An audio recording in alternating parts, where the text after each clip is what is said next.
Maafkan saya. Handphone ini bisa nggak kita belajar tentang bagaimana mencuri, bagaimana melakukan kejahatan? Bisa. Alkitab enggak. Ini pentingnya, maka sudut pandang Anda dengan Alkitab yang ada di sini dengan di sini sangat beda. Suka nggak suka? Maafkan saya, dari sini pun situs porno kita bisa lihat. Ini penting sekali Bapak Ibu anak-anak muda. Banyak pendeta bilang Pak Riton kuno, enggak apa-apa. Mendingan kuno. Kenapa? Tema kita hari ini dengar baik-baik. Tolong jawab kalau bisa yang jawab. Bisa nggak kita balas kebaikan Tuhan?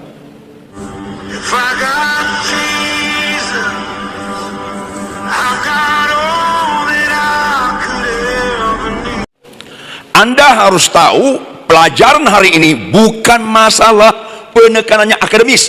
Ya sayang ya. Cakep kamu itu. Bukan penekanannya hanya sekedar masalah akademis. Masalah akademisnya 1/5. Masalah rohaninya 4/5. Ini penting, dan ini penting. Dan saya harap Anda bawa buku catatan. Namanya juga pelajaran. Dan Alkitab bukan Alkitab. Alkitab.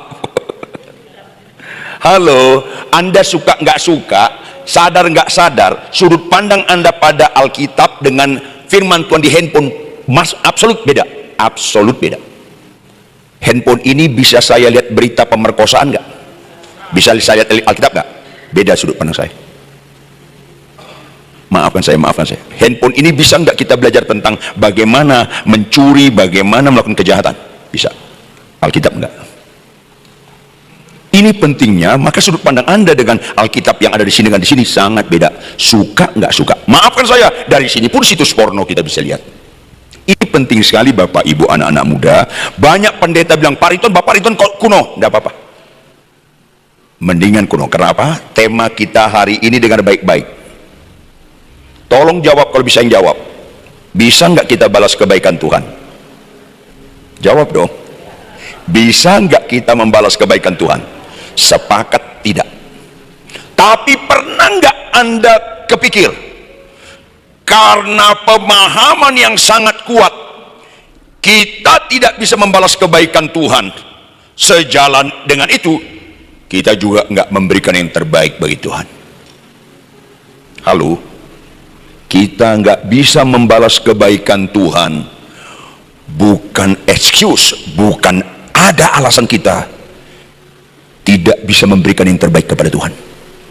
Kita harus memberikan yang terbaik kepada Tuhan, walaupun itu tidak bisa membalas kebaikan Tuhan. Itu Kristen yang sehat. Ini penting sekali supaya kita, semua tim tempat kita ibadah di tempat ini, semuanya berlomba-lomba belajar apapun bidang Anda, lakukan yang terbaik. Salah satu mendukung pengetahuan, bukan penentu, pendukung. Makanya kita harus belajar.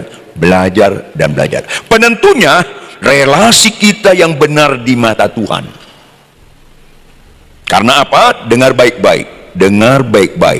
Orang mayoritas, bukan minoritas, Bapak Ibu anak-anak muda, mayoritas orang Kristen menyanyi tentang Tuhan, bukan menyanyi kepada Tuhan. Dengar baik-baik.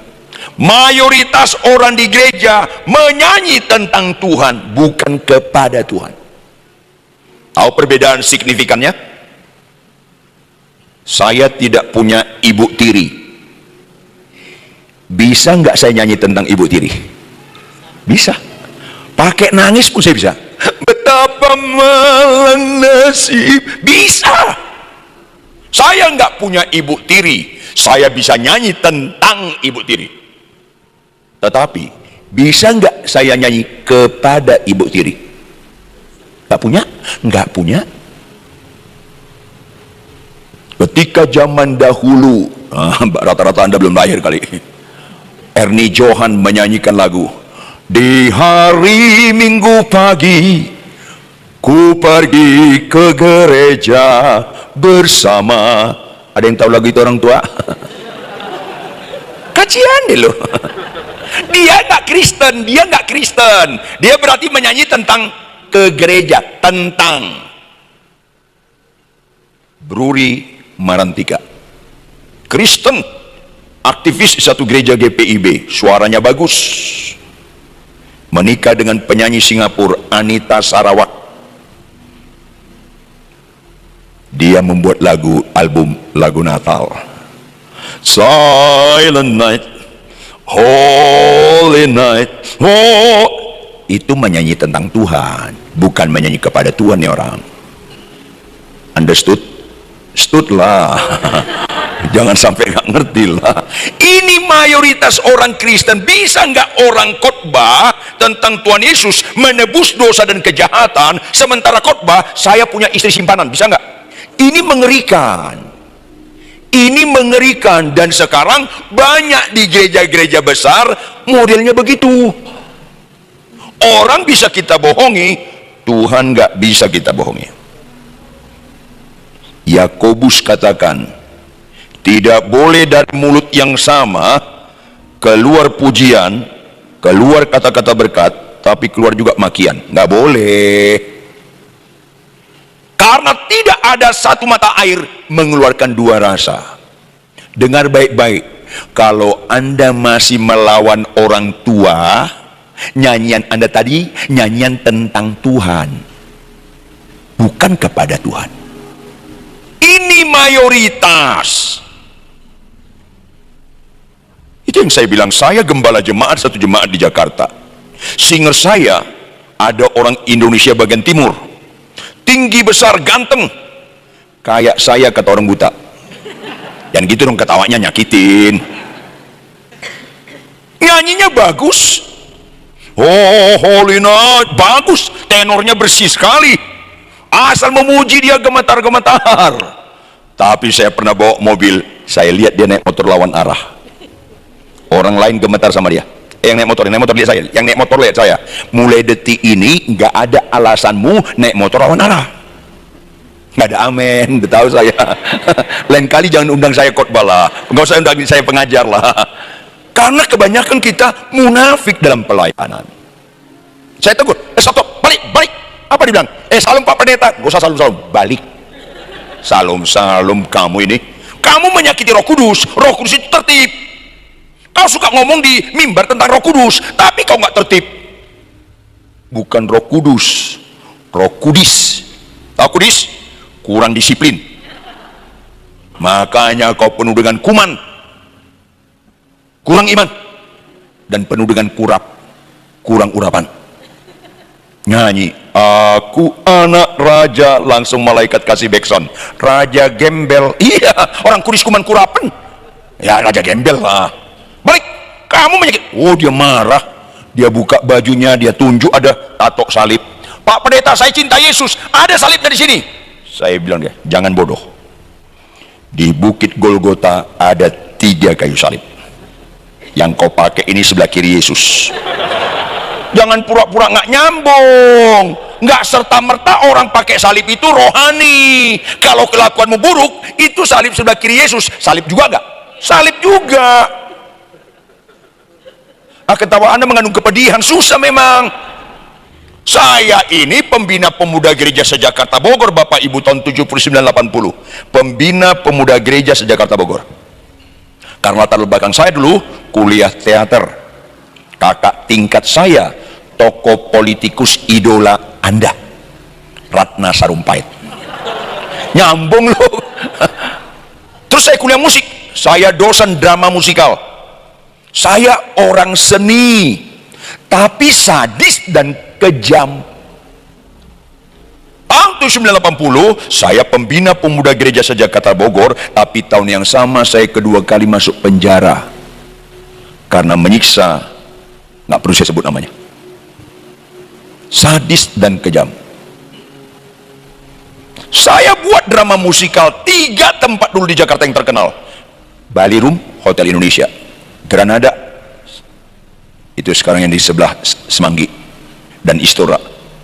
Setiap pertunjukan Natal Yesus datang ke dunia menebus manusia, setiap pertunjukan drama musikal tentang Jumat Agung atau Paskah, sukses pertunjukannya.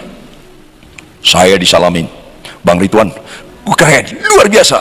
Saya rendah hati di atas gunung Himalaya. Biasa, norak banget. Kemudian kami belasan mobil keluar dari Istora pergi ke Ancol. Kami sambut perayaan Natal, pertunjukannya bagus, menyelesaikan dosa dengan mencetak dosa di Ancol. Nggak perlu saya sebut apa nama cetak dosa itu, menjijikkan. Makanya saya membuat pertunjukan tentang, bukan kepada. Kalau kepada, itu artinya kita benar-benar menghayati apa yang kita nyanyikan, yang kita sembah, dan dapat kita pertanggungjawabkan pada masa penghakiman. Itu kepada.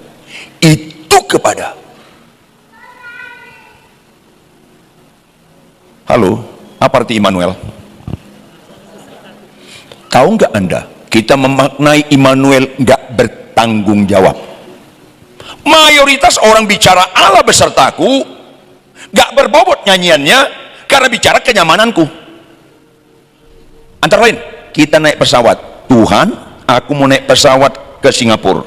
Allah Immanuel, sertailah aku supaya aku tiba dengan selamat. Itu kan lama-lama menghina Tuhan.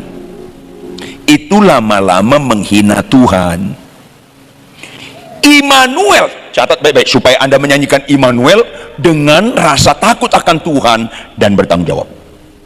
Immanuel artinya Allah beserta dengan aku supaya dalam perjalananku ke Singapura dari rumah saya punya tingkat kerohanian dalam kekuatan Allah.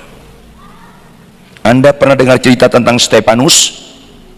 Apa yang paling berkesan tentang apa Stefanus? Iya. Kok suaranya pelan sekali? Jangan-jangan saya sendiri orang Batak sini. Malum. Apa tentang Stefanus? Ada yang tahu? Dirajam. Tolong jawab. Saat dia menikmati Immanuel atau enggak? Saya sedih kalau orang bilang enggak menikmati Immanuel. Khotbah pembohong kalau berkata kalau kita disertai Allah enggak mungkin dibunuh. Itu pembohong. Kalau kita sertai Allah nggak mungkin kena COVID-19. Itu pembohong. Ayo dong. Maka Immanuel artinya Tuhan, aku mau ke Singapura. Lindungi aku Tuhan untuk tetap menjadi berkat di dalam perjalananku. Ketika aku keluar rumah, mobilku dipepet orang, saya ngalah. Itu Immanuel. Ketika macet dan mungkin aku terlambat pesawat, aku tetap bersyukur. Itu Immanuel. Ketika aku ngantri check-in lagi panjang terus dipotong dari sana, aku tidak emosi. Itu Immanuel. Catat baik. Ketika aku naik pesawat ke Singapura di ketinggian 35.000 kaki, mati semua mesin pesawatnya, dan terjun menghantam ke bumi. Berikan aku kekuatan menyaksikan Yesus Kristus Tuhan Juru Selamat bagi seluruh orang di pesawat, sehingga ketika jatuh aku tetap bersaksi. Itu Immanuel. Mulai ngelawan muka lo. Itu Immanuel. Ketika istriku kurang hemat berkata-kata, aku tetap mengasihi dia. Itu Immanuel. Bukan bicara Tuhan Immanuel sertai aku, istriku cerewet, saya tengking, dia langsung bertobat. Bukan itu Immanuel. Lucu-lucu sedih kadang-kadang Kristen ini. Ini pemahaman yang mendasar supaya kita jangan menyanyi, memain musik tentang Tuhan. Nggak bisa kita pertanggungjawabkan. Berikutnya, rata-rata orang main musik, worship leader, singers hanya ritual, bukan spiritual. Ini beda. Ritual bukan spiritual. Ada pengkhotbah terkenal, bagus sekali khotbahnya, disukai jemaat. Satu kali dia selesai khotbah, kaget dia, dilihatnya anak laki-laki satu-satunya, anaknya 4, satu laki-laki, bawa koper. Loh, mau pergi kemana? Aku mau nginap di gereja, Pak. Loh, kenapa? Di gereja saya lihat Papa baik, lemah lembut, di rumah Papa ngamuk. Bukankah banyak orang di gereja bagus, di rumah nggak bagus? Itu ritual, lu nggak spiritual. Bersyukurlah Anda sebelum meninggal dengar kebenaran-kebenaran seperti ini, supaya kalau tahun depan meninggal agak beres hidup kita nih. Ayo dong, semua kebenaran firman Tuhan mempersiapkan jemaat itu kapanpun dipanggil Tuhan bisa bertanggung jawab. Itu kebenaran firman, bukan soal sakit sembuh. Apalagi mobil Innova jadi Alphard. Ada apa Kristen ini?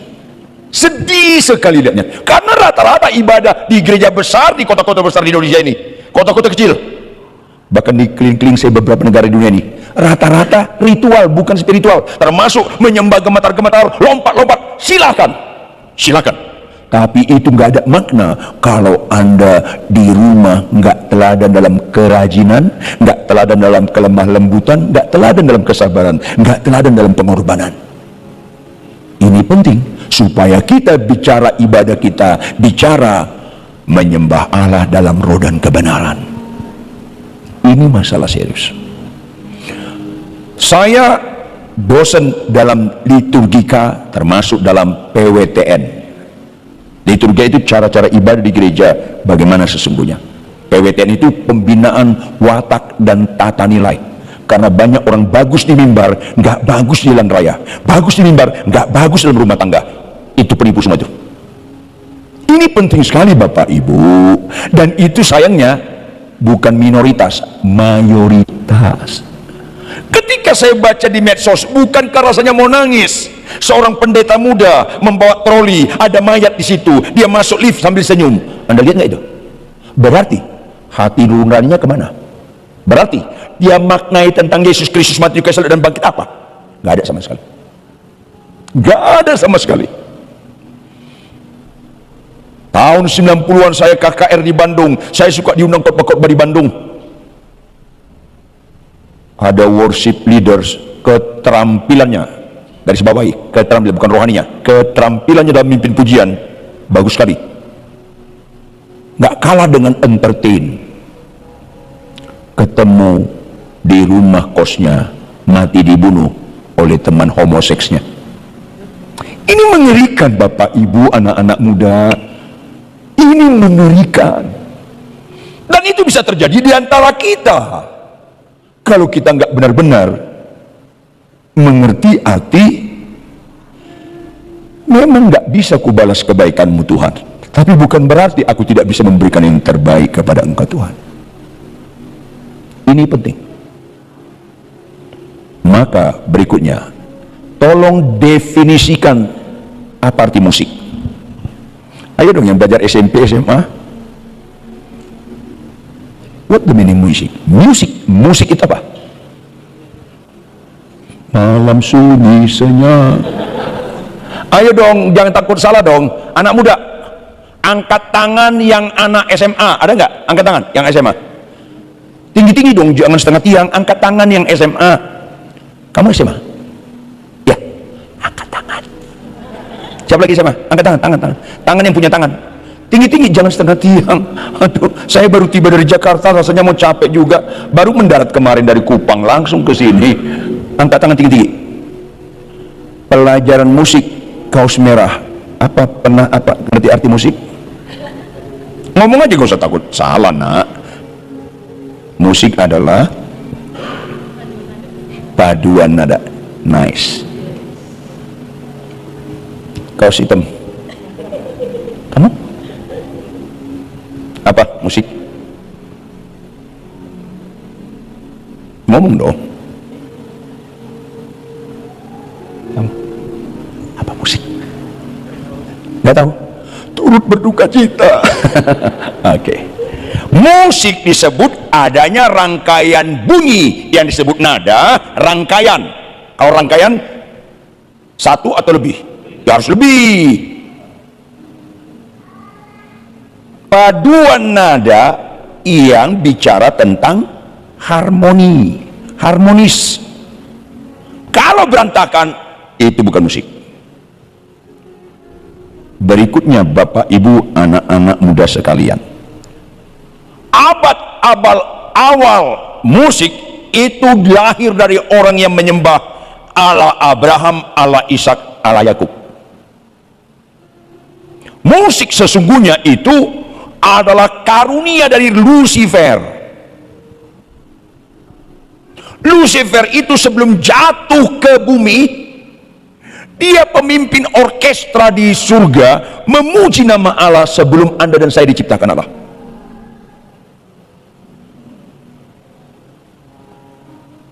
Tetapi dia mau menyamakan diri dengan Allah. Tangkap ini. Mau menyamakan diri dengan Allah. Rasanya nikmat sekali kalau pujian itu diarahkan ke Allah, terus diarahkan ke saya. Ngerti maksud saya? Dengar baik-baik, worship leader, singers, pemain musik, lu gampang sekali mencuri kemuliaan nama Allah. Makanya orang pemain musik itu di dalam gereja saya, kualitas rohaninya harus sama dengan para hamba Tuhan. Ini penting sekali. Sehingga pembacaan Alkitabnya harus disiplin. Doa puasanya harus disiplin, kekudusannya harus benar-benar sungguh-sungguh. Ini penting sekali. Tapi jujur, mana orang lebih hormat segan, pengkhotbah atau pemimpin pujian? Ya, padahal harus sama.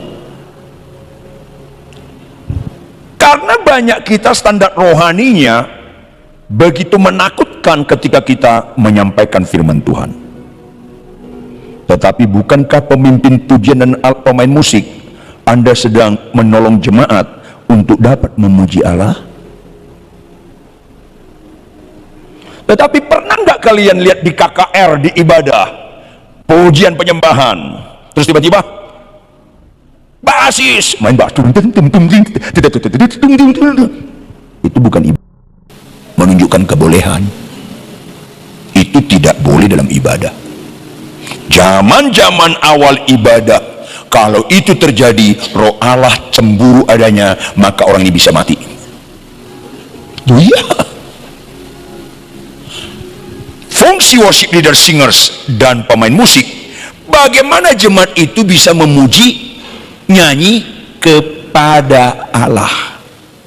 Sentrisnya siapa? Allah. Begitu worship leader menyuruh pemain drum, dia ropel, dia pertunjukan, maka jemaat tadinya ke Allah belok ke pemain drum. Untung lu nggak disamber Allah. Itu kekejian dan kejahatan sebenarnya. Siapakah kita ini? Punya daya tarik lebih hebat dari Allah yang sempurna? Enggak. Allah wajar cemburu karena dia sempurna. Saya nggak wajar cemburu. Si Homilin nggak punya istri, manusia langka yang harus dilestarikan itu. Ngomong sama ya, papa, lihat jemaat kita pemuda itu ganteng ya. Ya dong, ganteng dong. Ya dong, aku lebih ganteng. Enggak, itu penistaan. Enggak, memang ganteng. Jangan gitu dong ketawanya, nyakitin. Gue tahu suami lu ganteng. Ya kalau dilihat suami lu nanti istri seneng, pak, suaminya Sofi itu ganteng. Ya memang ganteng, lagi sampai cemburu. Berarti dia jujur. Siapa bilang saya lebih ganteng daripada suaminya Sofi? Itu penistaan. Jangan gitu dong ketawanya, nyakitin. Kita harus jujur. Saya nggak cemburu. Tapi adakah yang lebih indah dari Allah? Kenapa kau main musik supaya jemaat tertarik melihat engkau hebat? Penjahat, sombong. Catat dong baik-baik. Tuhan suka mendengar kebenaran seperti ini supaya kita gak main-main di hadapan Allah. Itu masalahnya. Berikutnya, kalau ada main musik di luar ibadah, itu pasti disambar oleh kilat api surga. Itu masa awal-awal musik. Musik itu hanya boleh di tempat ibadah kepada Allah, nggak boleh di luar. Tetapi lama-lama manusia ini, catat baik-baik, manusia ini nggak makin lama makin baik. Alkitab nggak pernah mendukung itu. Alkitab berkata dunia ini makin lama makin jahat, termasuk di gereja. Kok berani kita khotbah punya istri simpanan? Kok berani kita khotbah kita maki-maki istri kita? Ini kejahatan sekali nih. Ini kejahatan sekali nih. Maka itu saya bilang, rata-rata orang nyanyi khotbah tentang Allah bukan kepada Allah. Jadi ritual bukan spiritual. Berikutnya, hanya bicara keterampilan bukan kerohanian. Terampil khotbah, banyak orang terampil khotbah, khotbahnya bagus, sistematis, tetapi nggak dilakukan dia. Itulah ahli tarot orang Farisi. Sedih sekali kalau Anda melayani Tuhan menonjolkan keterampilan, walaupun keterampilan itu perlu, tapi bukan itu penentu. Kerohanian yang penentu. Apa ibunya? Sengaja ya nggak dibuka ya. Oke, matursun. Saudara, musik, mengapa? Pernah nggak kalian terpikir musik itu sangat besar menyita waktu dalam ibadah? Saya tanya sama Sofi tadi, ibadah sebelum doa pembukaan biasanya ada nyanyian dulu nggak? Ada? Nggak ada? No, tapi gereja umumnya yang lain ada. Setelah doa pembukaan nyanyi nggak? Nyanyi. Setelah itu mau firman Tuhan nyanyi nggak? Kolekte nyanyi nggak? Setelah firman Tuhan nyanyi nggak? Setelah doa berkat nyanyi nggak? Kenapa nyanyian begitu menyita begitu banyak dalam ibadah? Kenapa kalian nggak terpikirkan? Kenapa nggak terpikirkan? Ada nggak ibadah nyanyi sekali terus pulang langsung? Nggak ada. Itu bukan kebetulan Bapak Ibu anak muda. Karena musik ini punya pengaruh sekaligus ada kuasa. Masalahnya di tangan siapa musik ini yang bisa berdampak pengaruh positif dan pengaruh negatif. Jangan lupa, sama seperti pisau. Pisau itu netral. Pisau itu bisa nggak motong bawang, bisa nusuk orang nggak? Itu dia. Musik ini sangat efektif digunakan dua hal ini. Ada nggak terapi medis dengan musik? Ada. Saya kehilangan handphone, saya dapat postingan di beberapa daerah di Afrika, di Amerika Latin, perkebunannya dipasang musik-musik klasik lebih subur daripada nggak dipasang. Pengaruh sekali. Pengaruh sekali Bapak Ibu. Orang bisa nggak baru dia ketawa kemudian langsung nangis karena musik? Bisa.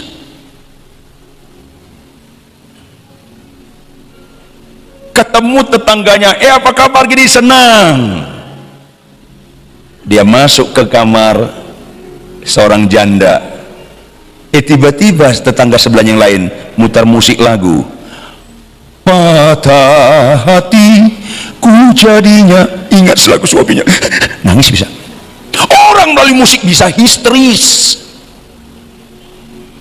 Elvis Presley ketika nyanyi maafkan saya berebutan orang untuk dicium dia. Ada kuasa. Siapa tahu nama penyanyi yang paling banyak menikah, 1000 kali dia menikah lebih?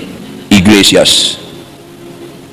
Berebutan orang mau dikawini dia walaupun 2 hari atau seminggu, gara-gara musik. Mengerikan musik ini dan indah-indah musik ini, tergantung Anda memahaminya tidak atau enggak. Saya tanya Anda, hafal 3 ayat firman Tuhan. Saya ulangi, hafal 3 ayat firman Tuhan. Minggu depan maju ke depan masing-masing. Bisa banyak yang gagal,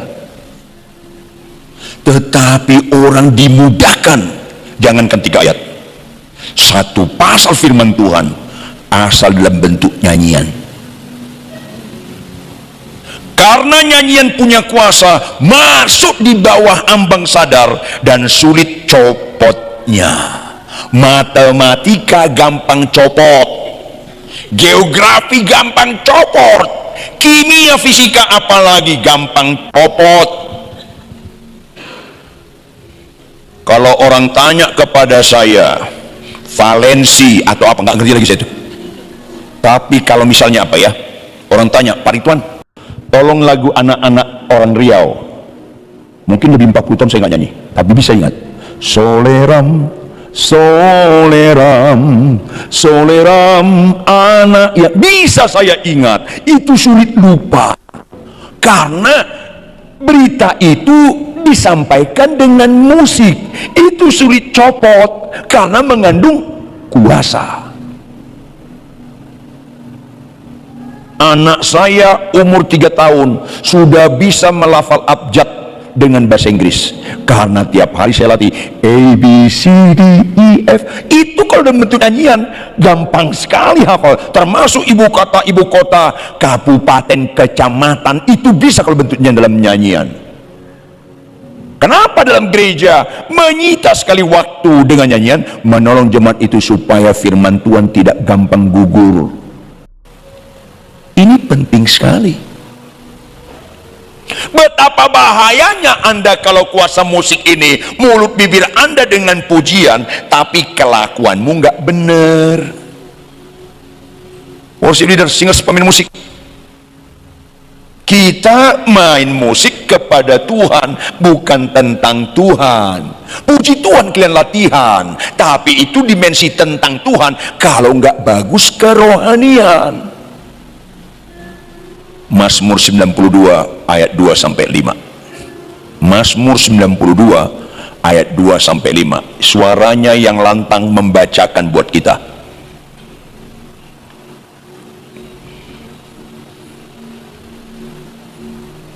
Kok nggak ada? Mana yang suaranya bagus bacakan? Rata-rata pemalu di sini. Ready? Adalah baik untuk menyanyikan syukur kepada Tuhan. Stop. Terjemahannya ini kurang pas karena bahasa Indonesia sangat terbatas. Ini baik ini artinya tof dengan kata sandang hatof, adalah berakibat baik menyanyikan syukur kepada. Harus ada akibat baik, harus ada akibat baik. Orang worship leader, singers, pemain musik, juga jemaat yang memuji nama Tuhan, harus rohanimu lebih baik daripada bulan lalu. Kalau enggak, Anda akan kejebak menyanyi tentang Tuhan. Anda akan kejebak ritual bukan spiritual. Anda akan kejebak sekedar keterampilan bukan kerohanian. Tanpa disadari, harus ada akibat. Maka orang memuji nama Tuhan makin kudus hidup dia, makin penuh kasih hidup dia, makin lemah lembut, lebih suka dimaki daripada memaki. Itu akibatnya. Adalah baik untuk menyanyikan syukur kepada Tuhan. Lanjut, Freddy. Dan untuk menyanyikan mazmur bagi namamu, ya yang maha tinggi. Alamatnya, stop. Alamatnya bagi nama Tuhan, bukan bagi nama kita. Sehingga ketika kita mimpin pujian, kita jadi singers, kita duduk, teman kita bilang, lu bagus ya nyanyi ya. Yang benar bagus ya. Itu lu udah ngawur. Itu udah ngawur karena kita udah bicara kehebatan kita di situ. Tanpa disadari, iblis itu belum pensiun. Iblis itu belum purnawirawan. Iblis itu nggak ada pemalas. Iblis itu cepat seperti kilat, langsung bagaimana kita tergoda di tengah-tengah kita melayani khotbah dan semuanya, kecolongan kita langsung. Itu gampang sekali. Makanya ketika Yesus mengalahkan godaan iblis dalam Lukas pasal 4, apa kata iblis? Dia lari daripadanya, tapi dia tunggu waktu yang baik. Waktu yang baik dia goda lagi. Itu yang saya bilang, iblis itu tahan banting. Gereja kami kalau mau ibadah, kami berdoa dalam nama Yesus, iblis keluar dia. Gak boleh ambil kami keluar, kami tinggi, kami usir, keluar dia. Minggu berikut datang lagi nggak dia? Datang lagi, kami berdoa lagi, pergi dia. Minggu berikutnya datang lagi nggak? Datang. Lain dengan jemaat, bu, nggak usah ibadah sini, keluar. Minggu depan ibu itu datang lagi nggak? Enggak. Makanya iblis lebih cocok nyanyi daripada jemaat. Lebih cocok iblis menyanyikan lagu ku tak akan lebih cocok iblis. Makanya kalau bapak-bapak istri kita ngomong, Pak, aku nyeselkan sama lo, bilang, Ma, aku nggak nyeselkan sama lo. Tahan banting kita, tahan banting. Papa jelek, Mama cantik. Biarkan dia solo karir, nggak usah duet. Kan itu yang tak baru kita nyanyi, ku tak akan, baru gitu ibadah di sini, gesekan, tetap Anda datang lagi. Itu kan orang-orang yang mental yang bagus. Salah satu rohani yang bobrok, cerai, itu bobrok itu bobrok, nggak ngerti Tuhan tuh. Pencobaan yang kau alami tidak pernah melampaui, kok cerai loh? Karena nggak mengenal Tuhan. Ini penting sekali supaya kita jangan terjebak pada ritual, pada manipulasi emosi, pada keterampilan. Sulit sekali sesuatu disampaikan melalui nyanyian, sulit sekali lupa, sulit sekali. Tolong contohkan Freddy lagu rohani yang sudah jarang dinyanyikan, sekitar 5-10 tahun lalu itu dinyanyikan. Lagu apa kira-kira? Atau ada yang lain? Siapa?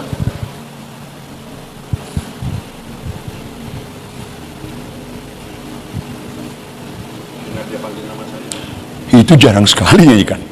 Tapi jawab, masih hafal nggak? Masih. Masih hafal. Valencia dulu IPA nggak SMA-nya? IPA nggak SMA-nya atau IPS? IPA. Kalau ditanya hal kimia, gampang nggak? Ingat. Itu sulit nempel. Apalagi matematika integral segera-geral nggak tahu udah gitu. Iya, kita sulit nempel. Zat apa di pohon kambium apa? Nggak, sulit sekali kita nempel. Lagu 30 tahun 40 tahun yang lalu, Tuhan Yesus tidak berubah, nggak pernah lagi saya nyanyikan, tetap hafal saya.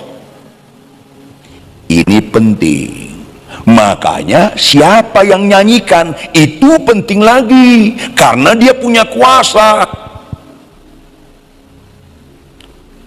Kenapa Michael Jackson nyanyi satu frasering kalimat lagu tentang Pepsi Cola dibayar triliun? Karena punya pengaruh. Punya pengaruh. Ini penting sekali. Nyanyinya cuma satu kalimat lagu, nilai triliun. Karena berdampak sekali. Oleh karena itu, syarat utama yang pertama, kita harus melakukan yang baik di mata Tuhan berkenangan dengan nyanyian. Baca lanjut Freddy, ayat 2 dan sampai 5. Untuk memberitakan kasih setiamu di waktu pagi dan kesetiaanmu di waktu malam. Itu bicara representatif tiap hari. Jadi setiap singers, worship leaders, jemaat, Anda diwajibkan nyanyi setiap hari, bukan hanya ibadah. Lanjut. Dengan bunyi-bunyian 10 tali dan dengan gambus, dengan iringan kecapi. Dengar baik-baik Bapak Ibu, perlu latihan. Tangga nada kita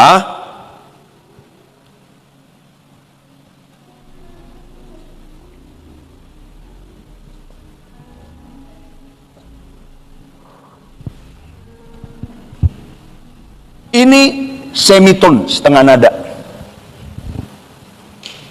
Maka kita pakai tangga nada 7 nada pokok,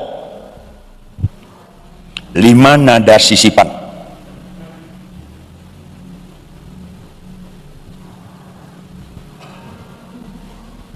Satu tangga nada berarti berapa nada? Ya, nggak bagus matematikanya. Sayang jauh ya, nggak kelihatan ya. Kasihan deh. Oh, ada di layar. Oh, nice.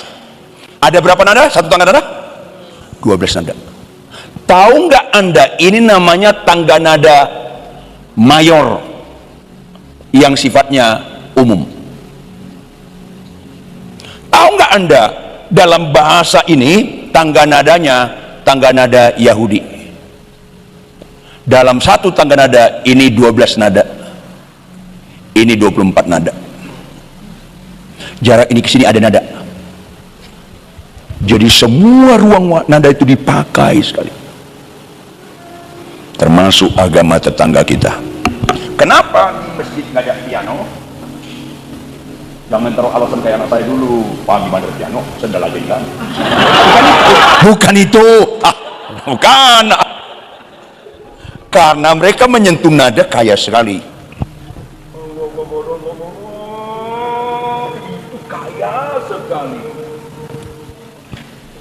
Tapi rata-rata itu sekitar 14-15 nada. orang Yahudi 24 nada. Sehingga penghayatan dia mau sungguh-sungguh, nggak ada ruang nada yang tidak disampaikan untuk Allah. Itu kekayaan yang luar biasa. Musik membuat orang daya ingatnya tinggi. Maka saya sarankan kepada para pendeta-pendeta, usahakan anakmu umur 3 tahun, 4 tahun sudah les piano. Itu akan menolong otak kanan, otak kirinya jalan. Suka nggak suka, pasti orang Kristen kalau benar-benar lebih pintar daripada kepercayaan apapun, karena salah satu pendukungnya akrab dengan musik. Roh jahat masuk dalam suku di Iran, termasuk Korea, yang mau melarang musik nggak boleh ada nyanyi, karena itu punya pengaruh sekali. Ini pentingnya supaya Anda mengerti bahwa gereja itu, musik itu harus serius Anda menyikapinya. Maju tidak maju kelihatan dari musik. Tangga nada pentatonis. Apa arti tangga nada pentatonis? Ada yang tahu nggak? Dalam satu tangga nada hanya ada 5 nada. Tangga nada pentatonis.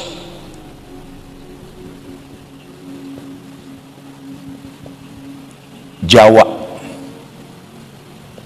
tidak ada.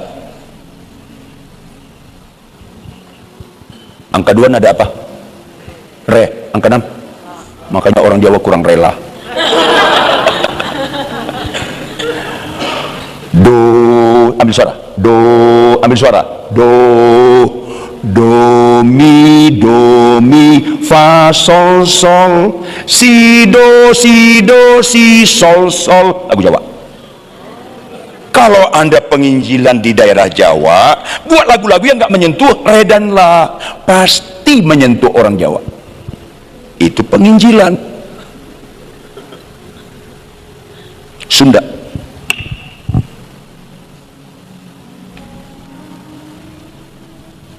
dia nggak punya la si do mi la si do mi es lilin ma ece kalapa muda. Itu pasti lagu Sunda. Kalau ada penginjilan ke orang Sunda, buat lagu yang nggak menyentuh re dan sol la dengan sol, udah pasti lagu gua, walaupun syairnya belakangan.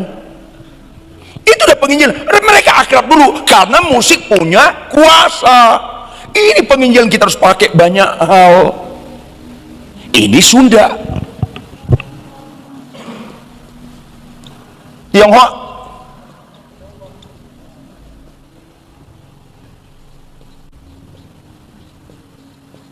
nggak punya 4 apa? 7. Makanya orang Tionghoa kurang fasih nyanyi.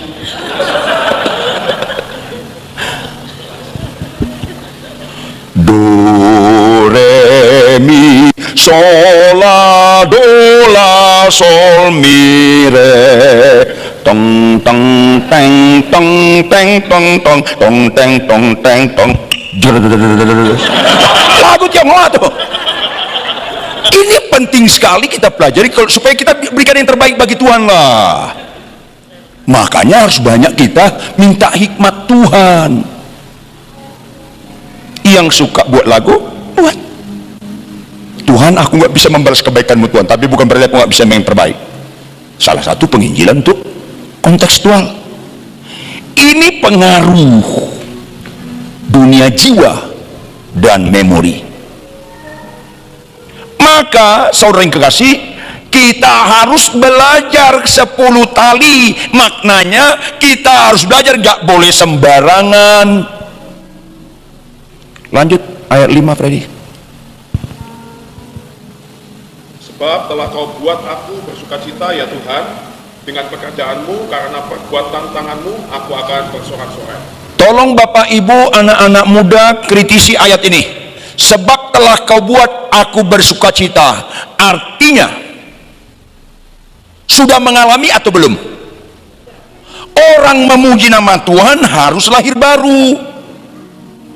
Sukacita yang Tuhan kendaki bukan happy, tetapi joy. Itu kata sukacita di sini, yaitu apa? Joy yang tujuannya kepada kekekalan.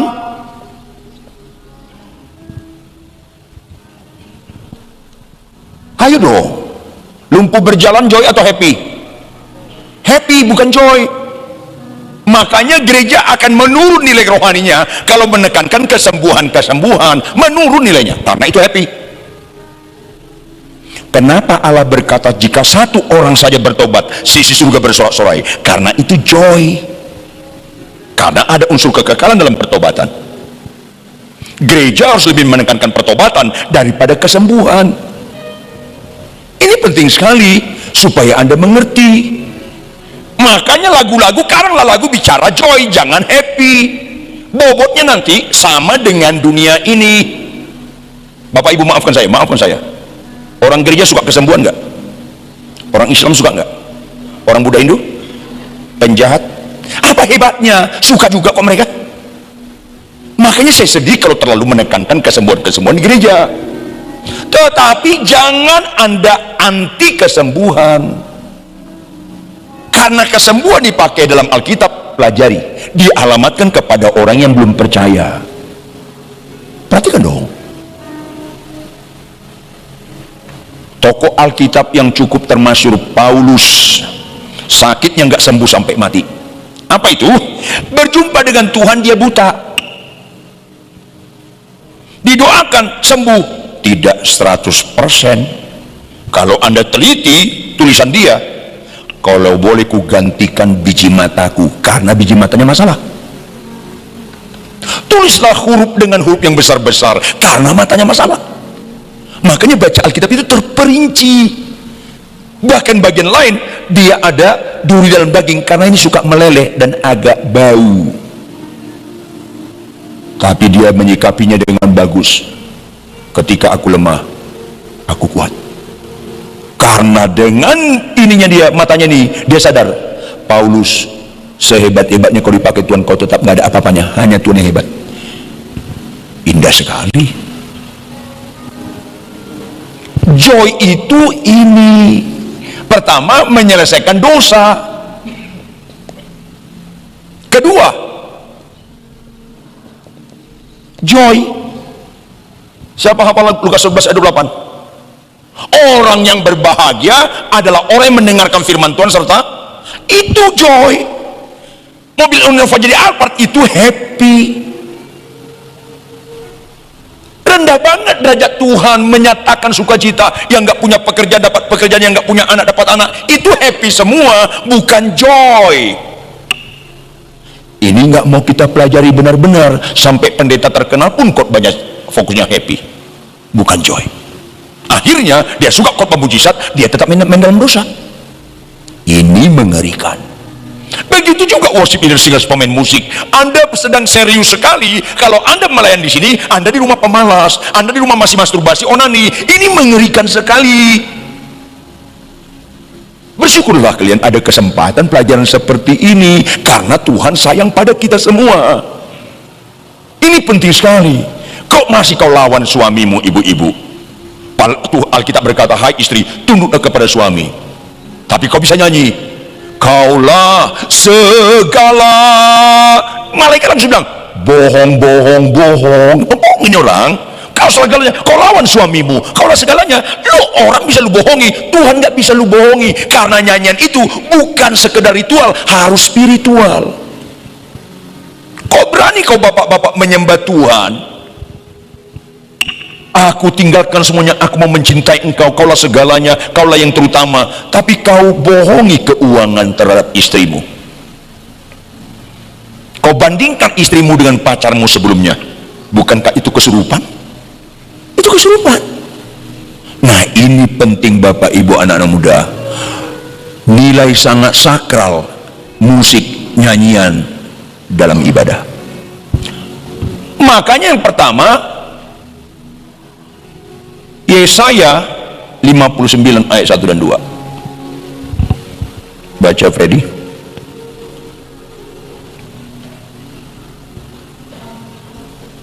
Yesaya 59 ayat 1 dan 2.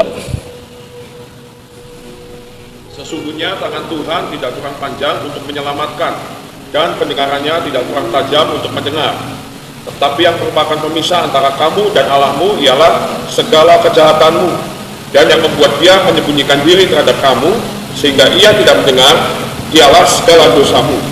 Dengar baik-baik Bapak Ibu Saudara kekasih, menyanyi tentang Tuhan awal-awal itu Tuhan masih perkenankan, tapi lama-kelamaan itu menyakiti hati Tuhan. Apalagi main musik, nyanyi, Anda sedang menunjukkan kehebatan Anda. Orang bisa Anda bohongi, Tuhan nggak bisa Anda bohongi. Sesungguhnya tangan Allah tidak kurang panjang untuk menyelamatkan, dan pendengarannya tidak kurang tajam untuk mendengar doa, nyanyian, pujian kita. Tetapi yang merupakan pemisah antara kita dan Allah kita ialah segala kejahatan kita, segala dosa kita. Makanya saya minta tolong, setiap pelayanan sebelum mulai kita harus siapkan sikap hati kita dengan benar. Tetapi jauh lebih serius, saya dulu kuliah dapat beasiswa super semar zaman Tommy P. Papa. Tahu Tommy P. Papa? Bapaknya Tommy Soeharto. Saya menghadiri perayaan 17 Agustus di Istana Merdeka. Anda tahu nggak? Persiapan mereka itu serius sekali, nggak boleh main-main, disiplin sekali untuk 17 Agustus. Ini kita ini untuk Tuhan pencipta alam semesta. Kok nggak serius sih?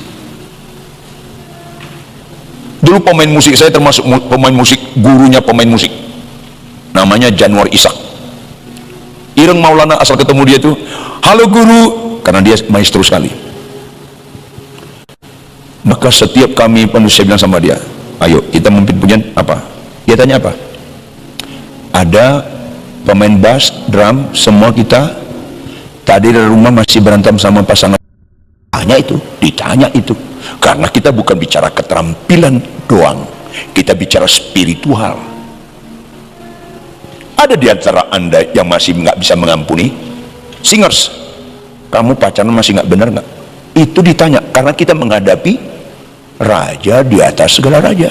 Sesungguhnya tangan Allah tidak kurang panjang untuk menyelamatkan, dan pendengarannya tidak kurang tajam, tetapi yang merupakan pemisah kita adalah segala dosa dan kejahatan. Lahir baru, ini penting. Lahir baru, sudah mengalami sukacita. Tadi pembacaan kita Mazmur 92 ayat 5, benar-benar lahir baru, bukan hanya sekedar emosi. Sehingga Gus Dur bilang, Allah mana yang paling dekat dengan umatnya? Dia tanya sama Hari Budiman,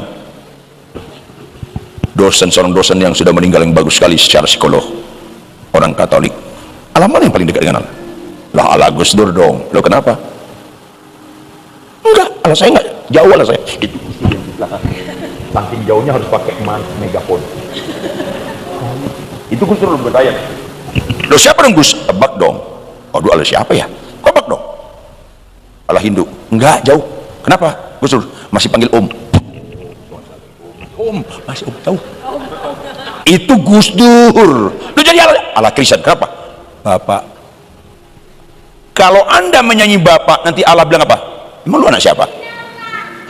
Kalau lu belum lahir baru, lu belum anak Allah, jangan panggil Bapak, panggil Om. Ini penting sekali. Saya contohnya, saya pembina pemuda gereja se-Jakarta Bogor, nggak bisa bilang Bapak kami di surga. Siapa bilang? Jangan-jangan lu Bapak lu yang di pohon, karena masih menyembah berhala, dukun dan jimat-jimat. Lahir baru. Yang kedua, pengetahuan. Sudah kita singgung sebentar. Pengetahuan. Jangan hanya lahir baru tanpa pengetahuan. Antara lain, dalam satu ibadah.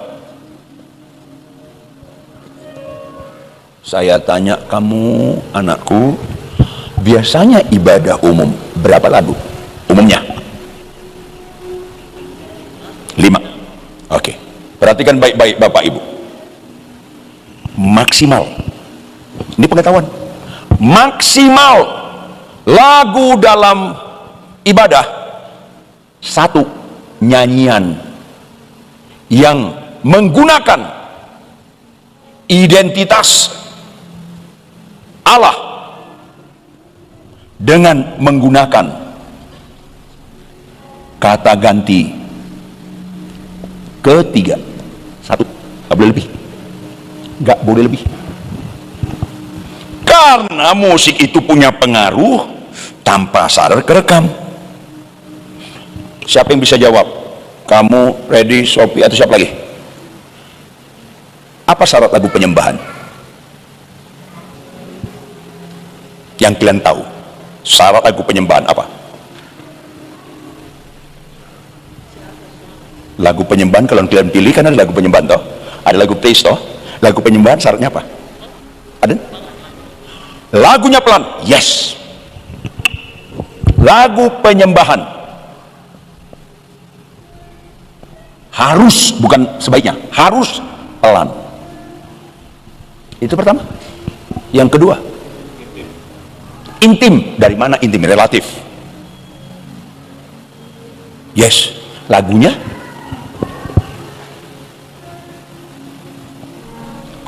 harus, lagunya menyebut nama Allah, kata ganti kedua harus. Dia sungguh indah, lanjut, dia itu lagu penyembahan atau bukan? Bukan. Pelan-pelan. Tapi kenapa? Kalau ngomong dia itu berarti ada atau enggak ada, bukan di depan kita, dia di sana kita. Kalau saya ngomong sama Freddy, Sophie di mana? Dia lagi makan, dia lagi masak, dia itu nggak di sini. Kalau saya ngomong sama dia, dia, kok dia? Kau ini, jangan dia, kamu. Nggak boleh kata ganti ketiga dalam lagu penyembahan. Dalam lagu umumnya ibadah hanya boleh 1 kata ganti ketiga. Karena ini berpengaruh kita beribadat tentang Tuhan, bukan kepada. Kalau kepada, direct, langsung. Lagu penyembahan ini pengetahuan. Ini kata ganti kedua. Yang ketiga, tidak boleh, bukan sebaiknya, tidak boleh ada unsur meminta. Nggak boleh. Apa kata dasar menyembah? Sembah. Sembah itu mempersembahkan, bukan menerima. Mataku tertuju itu kata ganti berapa? Kedua. Lambat gak? Lambat. Tetapi kenapa ini enggak lagu penyembahan? Karena ada unsur meminta. Apa itu? Bimbing aku masuk, bimbing aku, minta. Nggak boleh mempersembahkan, dia ada depan. Makanya proskuneo, sembah, sakah, artinya bicara sikap, berlutut, muka ke tanah, di ujung jari yang kita sembah. Itu arti proskuneo dalam bahasa Yunani, sakah dalam bahasa Ibrani. Berlutut, muka ke tanah, persis di ujung jari Tuhan, di ujung jari, itu menyembah. Dan utamanya bukan caranya. Kalau ada di gereja orang berlutut, itu bisa menyembah, bisa enggak? Bisa tebar pesona juga bisa. Maknanya, arti berlutut, kau lebih berharga dari aku. Arti berlutut, muka ke tanah, kau mulia, aku tidak. Saya persingkat, apapun kau suruh aku taati. Catat baik, ketaatanlah penyembahan yang sesungguhnya. Catat baik. Kalau Anda menyembah di mimbar di gereja ini tapi Anda nggak taat, itu hanya ritual atau manipulasi emosi. Karena ketaatan itu bicara bukan saja percaya. Ketaatan bicara mempercayakan diri. Ada yang kita persembahkan. Kenapa mobil kita pepet, kita nggak pepet? Karena kita taat, karena kita menyembah Dia. Karena menyembah itu bukan sekedar cara, bukan bicara ruang dan waktu, bebas dari ruang dan waktu. Itulah menyembah Allah dalam roh dan kebenaran. Maka harus ada pengetahuan tentang hal-hal seperti ini. Kurangi lagu-lagu kata ganti ketiga di ibadah, karena ada Allah di situ. Kaulah Tuhanku, Kau harus berhadapan kita. Kita nggak nyanyi tentang Allah, tapi kepada Allah. Maka beda sekali orang khotbah sedang merasakan ada Allah di situ. Saya bawa jemaat, lu harus taat sama Dia. Itu khotbah yang benar, bukan Tuhan sembuhkan penyakit benar Tuhan. Jadi Tuhan yang beribadah kepada kita. Tuhan tolong, pembohong jangan lagi bohong supaya kita menyenangkan Dia. Kalau sakit sembuh, menyenangkan kita. Yang nggak punya anak dapat anak, menyenangkan kita. Yang pemalas jadi rajin, menyenangkan Dia. Yang pelitnya auzubillah bijalik jadi pemberi, menyenangkan Dia. Pelit bertobat, lihat. Gitu loh, kita bicara. Makanya saya kalau khotbah bicara ada Tuhan di situ, kalian harus berkenan di mata Dia. Sakit lu sembuh gak sembuh gak penting, hidup lu benar itu penting. Lu nggak ngelawan orang tua lagi, anak muda itu penting daripada sakit lu sembuh. Karena kita bicara menyenangkan Dia. Ini yang harus menjadi bagian seluruh kehidupan saya dalam pelayanan. Setelah itu diundang saya lagi atau nggak diundang, masa bodoh. Setelah saya mengajar gini nggak dapat persembahan, masa bodoh. Yang paling fokus saya menyenangkan Tuhan ajaran ini. Khotbah saya, itulah fokus kita, fokus. Itu fokus, termasuk worship leader, singers, pemain musik. Kita sama-sama sedang menyenangkan Tuhan. Karena Dia lebih dahulu menyenangkan kita sampai habis-habisan terkutuk di kayu salib. Ini penting supaya setiap kita memiliki tingkat kasaran tinggi, kita sama-sama bergandengan tangan menyenangkan hati Dia. Jadi jangan melayani di tempat ini. Apa yang ku dapat? Jangan lagi itu fokus. Itu dampak silakanlah, tapi jangan itu fokus. Itu yang terbanyak sekarang di Jakarta, Bandung, Surabaya dan sebagainya. Akhirnya apa? Bajak membajak WL. Jangan pura-pura nggak ngerti kan? Kenapa? Di gereja sana gede, lebih gede persamanya. Yuk kita pindah-pindah. Kenapa? Nggak melayani Tuhan, melayani perut. Ini tanpa sadar. Bajak membajak pemain musik itu banyak sekarang. Orang bisa kita bohongi, Tuhan nggak bisa kita bohongi. Makanya kalau saya ada pelayanan di BSD, tahu BSD nggak ya? Apa BSD? Bekasi sonoan dikit, pojok lah. Saya yang jelasin, saya kan yang khotbah. Halo, saya bisa melayani di sana, keluar ongkos saya, keluar semuanya. Terus saya habis khotbah nggak dapat apa-apa, nggak terganggu saya. Ketika saya mau khotbah situ minggu depan, terus ada gereja besar di Singapura undang, Pak Ridwan bisa khotbah nggak minggu depan? Tanggal berapa? Tanggal sekian. Oh nggak bisa, saya di BSD. BSD mana sih? Bekasi. Emang berapa persembahannya? Tutup telepon lo. Tuk, saya tutup. Dia mau pamer lebih gede persembahan dia. Hina banget saya melayani karena persembahan lo. Saya melayani karena Tuhanku sudah berkorban segala-galanya bagi saya. Saya melayani Tuhan, bukan melayani persembahan. Ini harus konsisten dan terjaga dalam setiap sikap hidup kita. Makanya setiap para pelayan di sini jangan tanya apa yang ku dapat dalam ibadah di tempat ini, tapi apa yang ku beri. Itu mulai dewasa, Anda bagus Anda itu. Kalau nanti Ibu Nani memberikan Anda sesuatu, itu bukan tujuan, silakan aja. Tapi fokus kita bagaimana di tempat ini makin indah Allah dipermuliakan. Itu rohani, karena kita bicara spiritual. Ini penting sekali. Pengetahuan. Yang kedua, ada siapa yang bisa tolong saya hapus dulu ini? Saya bisa Kak Sarap kan ada catat semua ya.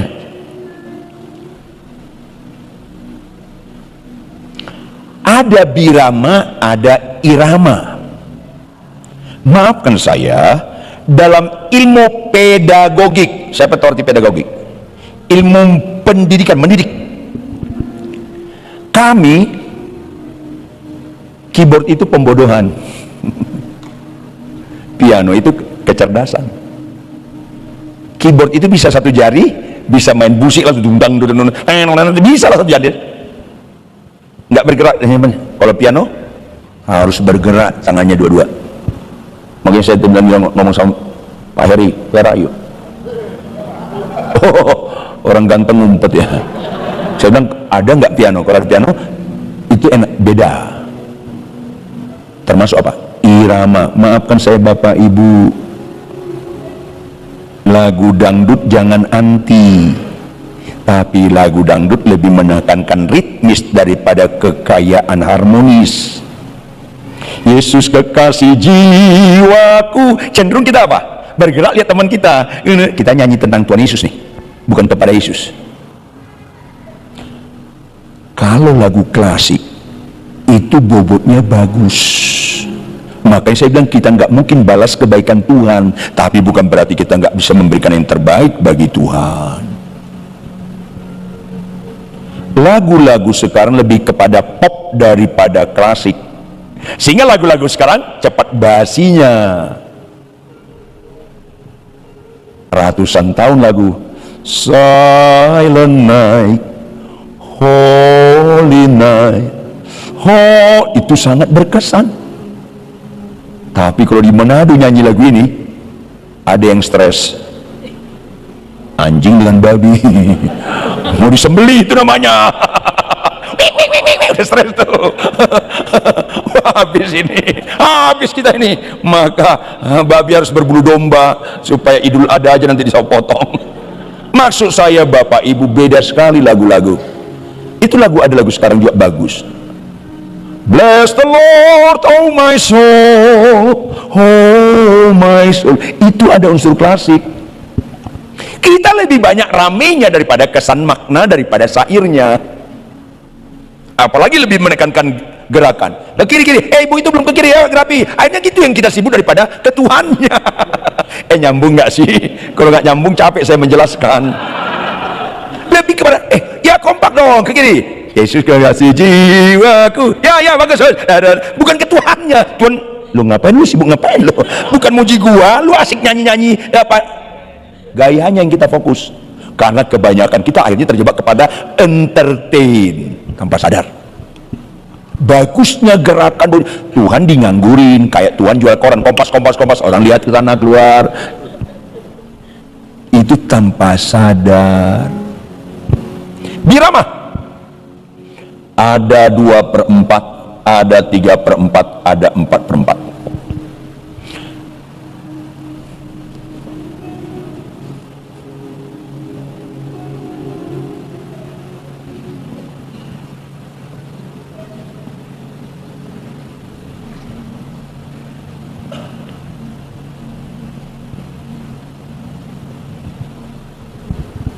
Ini Anda harus lihat, ketukan pertama punya penekanan. Ini pelan tekanannya, ini tekanan, ini pelan, ini tekanan, ini kecil, lebih keras daripada ini. Ini perlu Anda perhatikan. 1, 2, 1, 2, 1, 2, 1, ada penekanan. 3 berapa? 1, 2, 3, 1, 2, 3, ada penekanan. 4, 1, 2, 3, 4, 1, 2, 3, 4, 1 tekanan. Dalam mengarang lagu Anda harus tahu kata-kata yang ada penekanan. Kalau kata Tuhan paling cocok di sini.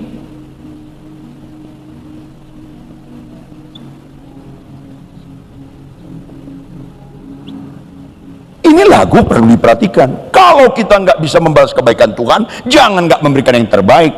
Tuhan, bagus. Tapi kalau dibalik, sini tuh, di sini tuh, di sini han, di sini tuh, di sini han, beda. Tuhan, beda. Ini tanpa disadari, orang lagi nyanyi kok tanpa sadar kerekam. Tadi saya bilang punya kuasa merekam. Akhirnya kita tanpa sadar lagi menyembah hantu. Tanpa sadar, karena semuanya mengandung makna. Kalau nggak bisa kita membalas kebaikan Tuhan, bukan berarti kita nggak bisa kerja keras untuk memberikan yang terbaik bagi Tuhan walaupun nggak bisa membalas kebaikan Dia. Ini birama. Birama. Irama, usahakan lagu-lagu yang dinamis itu untuk sekolah minggu anak remaja, karena mereka masih dinamis. Lagunya jangan lagu him, nanti ngantuk semuanya. Saya beberapa kali khotbah di GKJW. Pernah dengar nama GKJW? Gereja Jawa Kristen Wetan. Gereja Kristen Jawa Wetan, GKJW. Itu lagu Mars. Laskar Kristen maju, masuklah perang. Penekanan suku katanya pas sekali. Itu enak sekali. Mars perang. Enak. Tapi saya mau khotbah, saya menderita dengar mereka nyanyi. Karena nyanyinya diseret. Laskar Kristen maju. Ya keburu ketembak, dor, mati lo. Nggak bisa begitu nyanyinya. Ya Tuhan, saya langsung waktu mau khotbah udah keringat dingin, saya Tuhan menderita, saya menderita, tolong Tuhan, tolong. Terus pemimpin pujian, kita ulangi lagi. Ya Tuhan, ulangi lagi. Itu saya, aduh mau turun berok rasanya. Aduh Tuhan, menderita sekali saya. Ini jemaat dibawa ke kematian atau ke peperangan nih. Iring salib Yesus mati. Aduh, menderita itu. Saya pernah jadi juri vokal grup SMA se-Jawa Barat. Karena lagu penting pengetahuan, penghayatan. Ada pemain musik vokal grup SMA, satu SMA di Jawa Barat, bagus sekali musiknya, suaranya, vokalnya harmonis sekali. Tapi lagu pilihannya lagu daerah, lagu butet. Tahu butet nggak? Bukan buduk berentet, bukan. Butet di pengungsian doa mang. Itu lagu sedih, peperangan ngungsi, bapaknya nggak tahu di mana. Lagu sedih, mereka nyanyikan dengan lagu gembira. Butet dipanggil, tetap langsung saya coret nih. Selesai, penonton rame, woi, hebat. Saya ketua dan juri, harapan 2 dia. Selesai, marah mereka. Saya ikutin, berusaha samperin, pak. Saya bilang, ada apa? Semua penonton rame suka sama kami. Ya kenapa? Kok kami harapan 2? Saya bilang, siapa juri? Bapak. Siapa ketua juri? Bapak. Siapa yang menentukan? Nah, diam dia. Lagu pilihan mau apa? Butet pak. Mulai pelan suaranya. Tahu nggak ketua dan juri ini orang apa? Batak. Mulai pelan lagi dia. Tahu nggak kamu arti lagu butet? Mulai saya naik. Kau tahu nggak arti butet? Enggak. Kenapa lu pilih? Itu lagu sedih, lu nyanyi lompat-lompat gembira-gembira. Lu suka bapak lu mati perang. Untung lu harapan 2. Sebenarnya tadinya mau putus harapan lu, saya bilang. Gak bisa Anda nyanyi, Anda nggak menghayati lagu itu. Jangan nyanyi Yesus kekasih jiwa. Kita rame ke gerakan, bukan menghayati Yesus itu kekasih jiwaku. Mendingan hanya nyanyi, nggak usah bergerak. Yesus kekasih jiwa, itu lebih bagus. Karena kita nggak menghayati kata-katanya, lebih menghayati gerakannya kompak. Akhirnya bukan rohani. Tidak salah, tapi hati-hati, kita perlu jujur. Kita menyanyi tentang Tuhan atau kepada. Itu bicara pengetahuan tentang birama, ketukan, supaya kita jangan main-main. Berikutnya, bersekitar.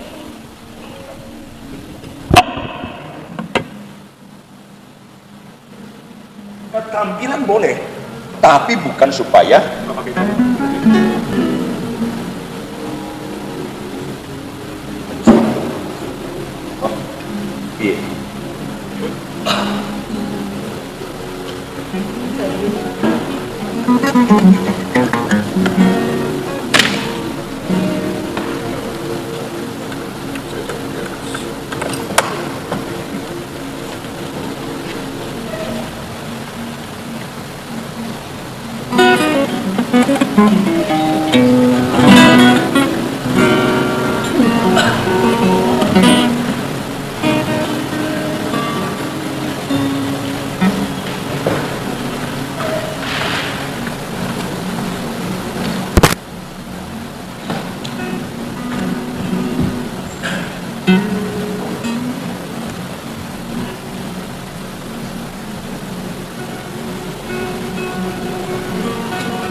Alat musik, apa yang kalian tahu tentang alat musik? Petik, sebut satu persatu. Apa antara lain?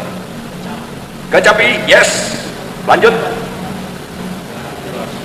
Bass, lanjut. Alat musik pukul, ritmis itu pukul.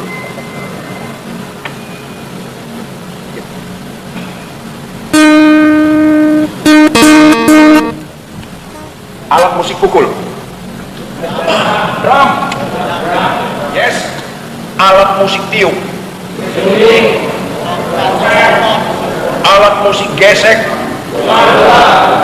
Nah, semuanya itu mengandung makna. Jadi jangan sembarangan tiup trompet seenaknya dari awal akhir. Ada momen-momen tertentu. Termasuk nggak selalu lagu itu ada drumnya. Nah, ini penting sekali supaya kita bicara kekayaan. Terutama juga saudara, kalau anda main musik, hindari akord-akord diminis dengan augmented. Siapa yang tahu diminis?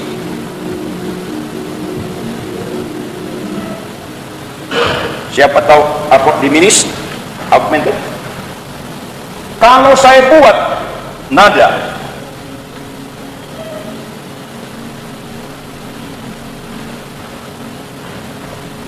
akord itu yang mayor umumnya, kalau dia berjarak 2 dan 1,5, ini mayor.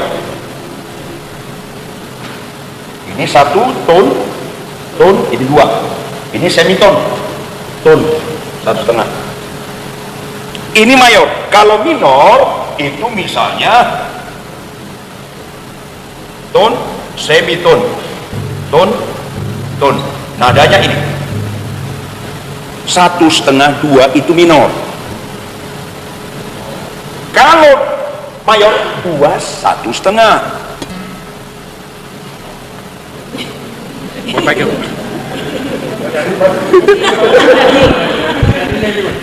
Di pengalaman manusia lama nanti. Kalau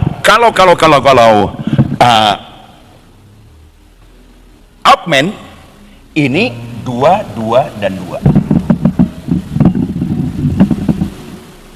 Jumlahnya 2. Ini augmented.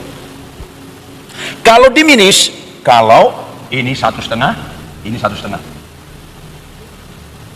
Dan orang suka main ini supaya menunjukkan keahlian. Jangan. Musik itu menolong jemaat untuk menyembah Tuhan. Ulangi, musik itu untuk apa? Bukan menunjukkan keterampilan. Tuhan lihat hati. Semuanya mengandung makna. Sehingga love you, Lord, I love you. Apa maknanya? Lagi nyari. You nya di mana ya? You nggak selesai tanpa disadari. I love you. Selesai, harus selesai. Kalau dia bicara kadensnya, kepergantian akordnya misalnya yang umum juga, I love you. Selesai. Jangan unsur jazz mainkan sebagai nada pokok, akord pokok. Akord sisipan gak ada masalah.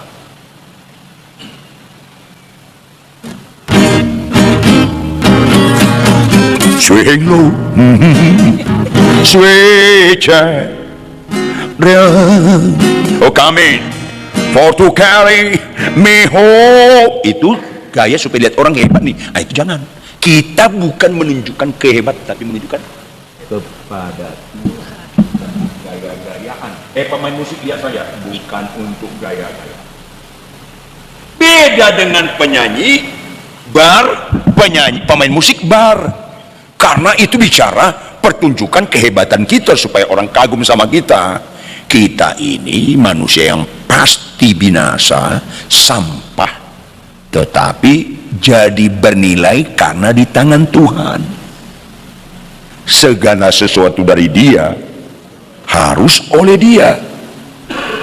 Main musik, nyanyi oleh Dia dengan cara Dia, supaya sinergi dari Dia oleh Dia kita kembalikan kepada Dia kemuliaan sampai selama-lamanya. Saya nggak mau keterampilan bicara, nanti gaya-gayaan lagi. Ini pengetahuan yang harus kita ketahui. Jangan sampai kita bukan menyenangkan Allah, sebenarnya kita sedang menyakiti hati Allah tanpa kita sadari. Kebangetan kalau kita sadari. Ketukan jangan dimainkan, karena bicara ketertiban. Ketukan 2/4, ketukan pertama yang keras, jangan ketukan kedua supaya kita main, supaya kita seru. Enggak, bukan seru-seruan main musik itu. Kita mau melakukan sesuatu yang menyenangkan hati Tuhan. Yang paling aman adalah lagu klasik. Itu paling aman. Hymn itu juga bagus. Please, hati-hati kalau boleh, saya ulangi, boleh pakai gaya, tapi jangan utamakan gaya sampai lupa syairnya, sampai kita lupa kita ini sedang menyanyi kepada Tuhan. Rata-rata saya khotbah di kota-kota besar di negara Indonesia ini, dan di beberapa negara di Eropa, di Afrika, di Amerika, di Australia, rata-rata entertain kepada Tuhan. Ini mengerikan. Maka pengetahuan harus bagus. Berikutnya, pilih nada dasar. Nada dasar yang hitam tadi mana?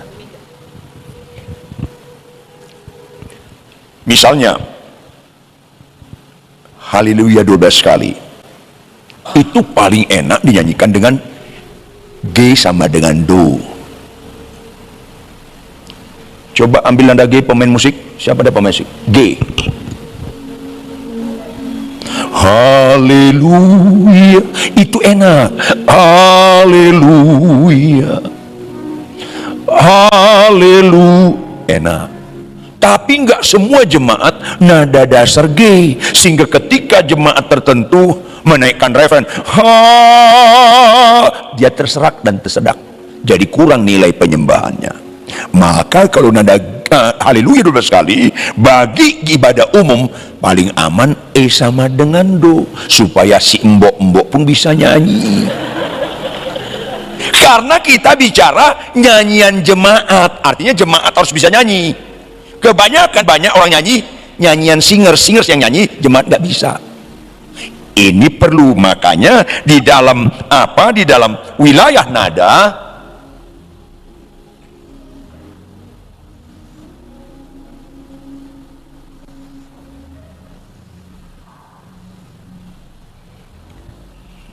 ini, kunci nada kita itu kunci G, kunci F. Jarak ini ada 1, C1. Nah, ini kalau ada piano enak sekali mainnya. Ini F. Paling tinggi orang C2. Paling rendah itu bisa dia misalnya G. Wilayah nada, supaya worship leader dan pemain musik pilih lagu yang wilayah nadanya nggak sampai di sini, karena ini biasanya yang orang paling tinggi, nggak sampai sini orang paling rendah. Sama-sama do, sama-sama do, sama-sama do, si, la, sol, fa, mi, re, do, si, la, sol, fa. Banyak yang nggak nyampe, saya nyampe. Do, ulangi, do, re, mi, fa, sol, la. Mulai banyak yang hilang.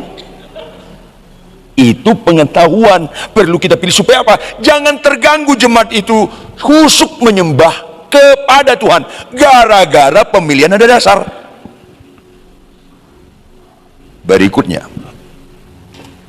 kalau nyanyi worship leader singers, makin tinggi suara makin lihat ke bawah. Kegagalan orang nyanyi makin tinggi, makin tegang layarnya, makin ke atas. itu rusak pita suara lo.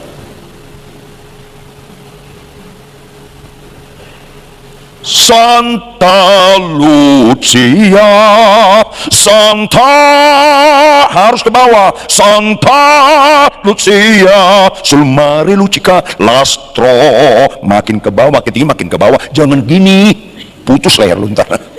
Itu salah sekali suara seperti. Kalau Anda teknik vokalnya dan teknik pernapasannya bagus, makin banyak khotbah, makin gak capek, makin banyak nyanyi, makin gak capek. Teknik pernapasan, nyanyi jangan naik ininya, jangan naik paru-paru basah loh. Yang naik apa? Diafragma, sayapnya di sini, bukan perut. Diafragma itu enak sekali nyanyi begitu. Nada paling tinggi nggak kecekek, tetap tenang. Nada paling rendah tetap tenang. Dan makanya saya katakan tadi, kita nggak bisa membalas kebaikan Tuhan, setuju. Tapi jangan excuse dong nggak memberikan yang terbaik bagi Tuhan. Worship leader singers, setiap Anda latihan vokal, latihan pernapasan, supaya kita berikan yang terbaik bagi Tuhan. Serius lah. Ini pengetahuan. Saya persingkat. Yang berikutnya, kekudusan. Jangan main-main dalam melayani Tuhan kalau nggak kudus. Allah dahsyat di tempat, karena orang kudus itu orang penuh penyerahan dengan otoritas Tuhan. Siapa tahu arti kudus? Bukan bersih. Bersih itu akibatnya, bukan suci. Itu akibat dari kudus. Kudus itu sama dengan khusus. Ulangi, apa arti kudus? Khusus. Bapak Ibu angkat tangan yang nggak punya sikat gigi. Angkat tangan. Anda punya sikat gigi nggak? Jawab dong. Itu khusus untuk Anda atau join-joinan? Khusus untuk Anda, jangan join-joinan. Itu arti kudus. Itu arti kudus. Halo, baca Freddy 1 Petrus 2 ayat 9. Nggak bisa Anda melayani Tuhan kalau nggak naik tingkat di sini. Bukan hanya lahir baru, ada pengetahuan. Bukan hanya pengetahuan, tetapi ada kekudusan. Ini penting sekali. Silakan 1 Petrus 2 ayat 9. Tetapi kamulah bangsa yang terpilih, imamat yang rajani, bangsa yang kudus, umat kepunyaan Allah sendiri, supaya kamu memberitakan perbuatan-perbuatan yang besar dari Dia yang telah memanggil kamu keluar dari kegelapan kepada terangnya yang ajaib. Ini ayat bicara kudus, makna kudus di sini. Mulai ditekankan apa? Bukan kamu yang milih Allah, Allah yang milih kamu. Allah pernah salah nggak? Kalau Allah pilih kita nggak pernah salah, jawab dong. Berikan yang terbaik bagi Tuhan. Itu baru kau mengakui Allah nggak salah. Allah nggak pernah salah milih saya, Pak Ridwan. Tetapi kalau kau masih pemalas loh, Anda menghina pilihan Allah terhadap diri Anda. Bukan kamu yang milih aku yang pilih kamu. Jawab kata ini dengan apa? Ya Tuhan, aku berikan yang terbaik bahwa aku memang kau nggak salah pilih. Itu maknanya. Maka kita harus bangsa yang kudus. Ditekankan eksklusif, kepunyaan Allah sendiri, eksklusif. Maka orang kudus makin bagus sekali. Sangkal diri, pikul salibnya, itu orang kudus. Kenapa pasangan kita maki nggak balas maki? Karena kita kudus, kita kepunyaan Allah sendiri. Istriku maki, cocok sekali ku maki balik dia. Kalau istri saya bilang, aku nyesel kan sama lu. Oh, paling enak apa? Kunyuk, gue lebih nyesalkan sama lo, kan lebih enak kan? Kenapa? Tuhan, aku bukan kepunyaan lo, gue kepunyaan gue, mau apa lo? Itu dia dibalik makna itu. Jahat orang-orang seperti ini. Kau menolak kepunyaan Allah kalau kau masih membalas kejahatan dengan kejahatan. Melayani itu bukan segala keterampilan, bukan bicara ruang dan waktu, tapi kehidupan yang menyembah tidak terbatas ruang dan waktu. Pelaku firman Anda bahwa Anda kepunyaan Allah sendiri. Nggak kepunyaanku lagi.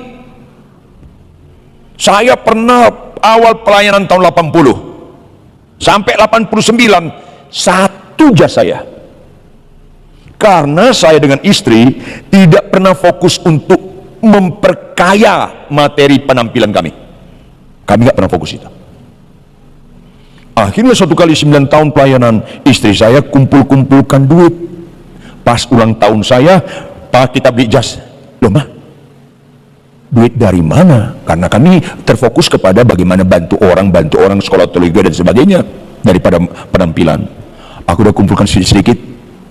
Wah, terharu saya lihat si homilin satu ini. Kami pergi, kami gembok kontrakan rumah kami jalan, nggak jauh, ketemu dengan hamba Tuhan dari pedalaman Jawa Tengah, saking pedalamannya nama desanya Ujung Genteng, udah Ujung Genteng lagi, Purbalingga agak jauh lagi. Apa kabar? Salam Pak Ridwan. Mau kemana Pak? Oh ayo mampir. Karena dia baru datang, mampir. Saya persingkat cerita-cerita apa, dia bilang, Pak Ridwan tolong doakanlah aku, dari dulu saya nggak punya jas. Langsung saya bilang, kamu dapat jas. Kaki istri, apa? Ayo kita beli jas yang seharusnya dijahit untuk saya kasih ke dia. Karena apa? Kita bicara sangkal diri. Yang begini-begini yang mendukung kita bisa khotbah. Kalau nilai-nilai seperti ini Anda nggak akrab melayani, Anda hanya bicara keterampilan atau manipulasi emosi, hanya terjebak entertain karena nggak didukung dari ketaatan kita imamat yang kudus. Rajani, kepunyaan Allah sendiri. Apa kalimat berikutnya? Supaya kamu memberitakan, lanjut Bapak Ibu Saudara. Apa arti perbuatan-perbuatan besar? Catat baik-baik. Semua siapapun nggak bisa buat, hanya Tuhan yang bisa buat. Itu perbuatan besar. Halo, lumpuh berjalan perbuatan besar nggak? Agak. Karena iblis pun bisa membuat lumpuh berjalan. Ayo dong, cerdas dong. Kanker sembuh, iblis juga bisa lakukan. Anak buah iblis yang terkecil di Surabaya, Ponari namanya, bisa. Bener. Jangan anti kesembuhan, tapi itu bukan perbuatan besar. Kecil, saking kecilnya iblis pun bisa lakukan. Anak buahnya pun bisa lakukan. Halo, membalas kejahatan dengan kebaikan, bisa nggak iblis lakukan? Itu perbuatan besar. Istri cerewet sampai mati, kita tetap setia mengasihi dia. Itu perbuatan besar.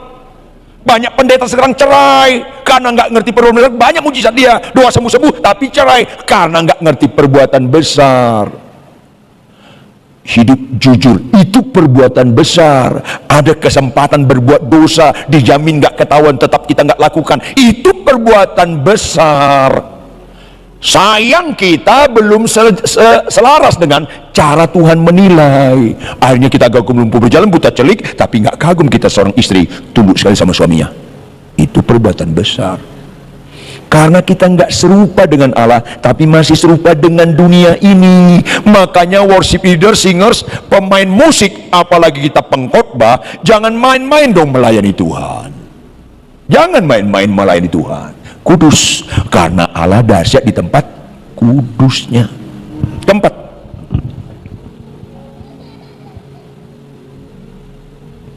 taat. Mulai yang sekecil-kecilnya. Maafkan saya Bapak Ibu ya, Anda main-main kalau di lingkungan Anda nggak taat membayar iuran RT. Itu serius. Kenapa kita main-main ya? Aku udah memberikan perpuluhan RT, enggak. Aduh, ada apa ini?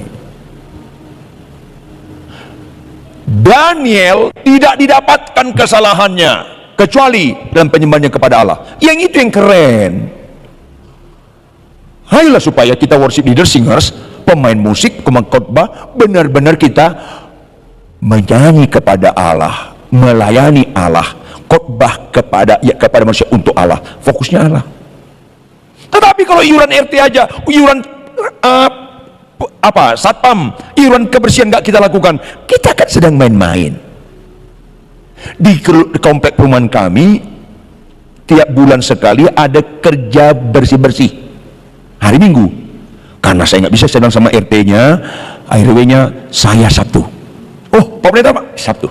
Saya Sabtu, saya bersihkan parit, kewajiban depan rumah. Saya bersihkan ke kiri saya sampai 5 rumah, ke kiri kanan saya sampai rumah. Wah, Pak Pendeta, kita harus, kalau orang minta kita baju 1, kasih 2, supaya nggak ada tuduhan-tuduhan yang salah dalam hidup kita. Halo Bapak Ibu anak muda, kalau lu bayar RT aja nggak lakukan, Anda main-main dalam Tuhan. Jangan pura-pura nggak nyambung. Anda nggak memberikan perpuluhan, Anda main-main dalam Tuhan. Taat. Apa hubungannya Allah katakan, Yosua, engkau akan menyerbu tembok Yeriko. Hari pertama kelilingi dengan nyanyian, hari kedua, hari ketujuh keliling 7 juga. Apa hubungannya? Nyanyi. Apa hubungannya dengan tumbang? Kenapa enggak bom atau pakai balok kayu pun? Karena taat. Halo, karena taat. Itu selalu saya katakan, hai suami kasihlah istrimu. Pak Ridwan, istriku cerewet. Kita mengasihi istri gak ada kaitannya dengan kelakuan istri, sama sekali gak ada kaitannya. Kita mengasihi istri kaitannya karena aku milik kepunyaan Allah sendiri, maka aku taat. Maka orang taat itulah ibadah yang sejati. Ibadah seperti ini tidak sejati kalau Anda dalam kehidupan sehari-hari nggak taat. Hai istri, tunduklah kepada suamimu. Pak Ridwan, suamiku kasar. Nggak ada kaitannya. Nggak ada kaitannya lu tunduk sama suami dengan kelakuan suamimu, karena perintah Tuhan itu bukan perintah suami. Loh, kalau suamiku kasar, Bu, nggak pernah difasilitasi Alkitab. Nggak ada Alkitab berkata, hai istri, tunduklah pada suamimu yang baik, yang kasar lawan aja bleh. Nggak ada. Jangan sesat dong. Nggak banyak orang militan seperti ini supaya melayani Tuhannya benar-benar. Ini penting. Saya usahakan sebenarnya ini beberapa sesi cukup banyak, tapi kita ambil singkat. Terakhir,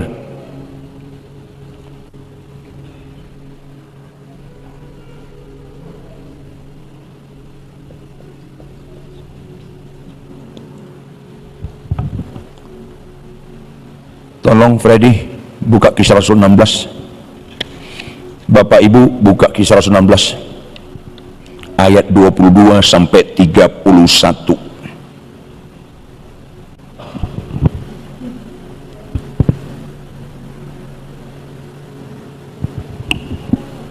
Ya. Juga orang banyak bangkit menentang mereka, lalu membesar kota itu, menyuruh mengoyakkan pakaian dari tubuh mereka dan mendera mereka. Stop. Ini tentang Paulus dan Silas, Bapak Ibu. Ditangkap karena kebenaran firman Tuhan yang mereka sampaikan, maka ditelanjangi. Itu makna menyuruh mengoyakkan pakaian dari tubuh mereka. Nggak boleh ada pakaian.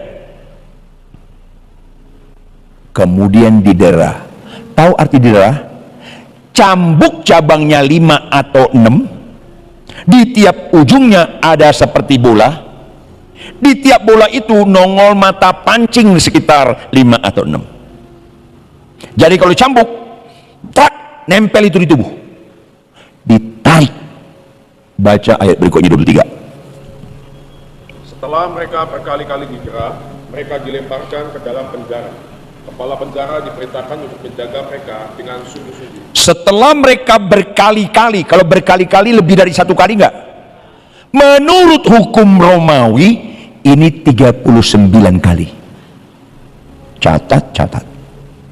39 kali. Menurut ilmu medis Romawi, rata-rata manusia kalau dicambuk 40 kali, pelan, tapi pasti menuju kematian. Walaupun pelan, tapi pasti menuju. Itu sangat amat menderita sekali. 39 kali. Kemudian dilempar, bukan ditandu. Dibawa ke rumah sakit, kagak. Dilempar ke dalam penjara, ayat 24. Sesuai dengan perintah itu, kepala penjara memasukkan mereka ke ruang penjara yang paling tengah dan membelenggu kaki mereka dalam pasungan yang kuat. Stop. Ini supaya Anda ngerti arti melayani Tuhan yang benar, termasuk memuji nama Tuhan dilatih dalam rumah hidup sehari-hari. Yaitu apa? Dibuang ke penjara paling tengah. Anda tahu penjara zaman dahulu kayak spiral. Paling pinggir penjaranya ini di atas permukaan tanah. Makin ke tengah, makin ke bawah, makin ke tengah. Paling tengah itu paling bawah. Ngerti maksudnya? Maka kotoran air seni dan kotoran uang BAB cenderung cairannya turun ke bawah. Maka mereka infeksi demam tinggi. Kalau infeksi demam tinggi, nalar nggak bisa lagi bicara. Lanjut. Tapi kira-kira tengah malam Paulus dan Silas berdoa dan menyanyikan puji-pujian kepada Allah, dan orang-orang beriman lain mendengarkan mereka. Kalau dalam tekanan, dalam mengalami ketidakadilan, kita bisa memuji nama Tuhan, kau cocok sekali melayani Tuhan. Kau cocok sekali melayani Tuhan. Berarti teruji, situasi kondisi nggak mengganggu kita melayani Tuhan. Itu yang prima, itu yang excellent. Kenapa Anda dengar firman seperti ini? Karena Tuhan sayang sama Anda. Dia sedang mengejar Anda mencapai nilai-nilai ini, supaya kita melayani Allah kata Allah. Jangan melayani Allah kata orang, apalagi kata diri lo. Kata Tuhan, kita melayani Tuhan nggak? Karena nanti ada masa penghakiman, kita nggak takut lagi karena kita melayani kata Allah. Ini penting, sehingga pelayanan itu bukan sekedar lahir baru, bukan sekedar pengetahuan, walaupun ini penting. Nggak boleh pemain musik puas dalam kemampuannya main musik. Harus belajar, belajar, dan belajar. Singers jangan puas, jangan sekali-kali tanya selesai Anda pelayanan, jangan sekali-kali tanya sama orang atau teman Anda, gimana tadi gue nyanyi, bagus nggak? Stop, stop, dan stop. Anda bisa mencuri kemuliaan nama Tuhan. Maka proses ini yang ditinggalkan oleh banyak pengkhotbah, worship leaders, dan aktivis gereja sekarang, banyak mengorbankan ini. Tanpa sadar kita sebenarnya nyanyi kepada Tuhan kita korbankan, nyanyi tentang Tuhan yang sedang kita lakukan. Khotbah-khotbah mujizat tanpa menegur dosa dan ketaatan, itu semuanya khotbah tentang Tuhan, bukan kepada Tuhan, karena nggak bisa dipertanggungjawabkan nantinya. Ini penting Bapak Ibu anak-anak muda, supaya kita melayani Tuhan menurut Tuhan, bukan menurut kita organisasi gereja. Sehingga ketika terakhir kali Tuhan menampakkan dirinya sebagai identitas hakim, itu paling puncak, kita nggak takut. Makanya Roh Kudus itu jangan bicara mujizat-mujizat kesembuhan. Roh Kudus itu penekanannya bukan bahasa roh. Roh Kudus itu penekanannya menginsafkan kita akan dosa, supaya kita jangan main-main, akan kebenaran supaya hidup kita benar, dan terakhir akan penghakiman supaya kita masa penghakiman nggak takut lagi.